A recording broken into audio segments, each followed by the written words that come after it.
மறுபடியும் இங்கே திருச்செந்தூர் முருகன் தான் இவர். மறுபடியும் சுவாமியை பூஜை பண்ணியிருக்காரு. முருகன் வழிபட்ட ஸ்தலம் திரு சேங்கர். சேங்கிறது அந்த முருகன் ஞானசம்பந்த சாட்சாத் முருகன் தான். முருகனுடைய அவர் வந்து பதிகம் பாடியிருக்கார். சண்டேச நாயனா ஊர்ல பிறந்தார்.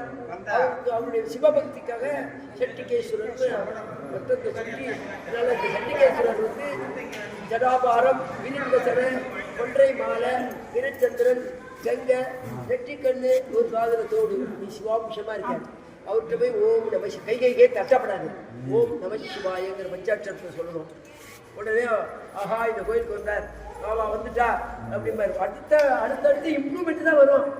ஒரே கவலையா இருக்கிறதே நீங்க அந்த வீடு போய் சேர்ந்துக்குள்ள கவலையே மறந்துவிடும், கவலையே போயிடும்.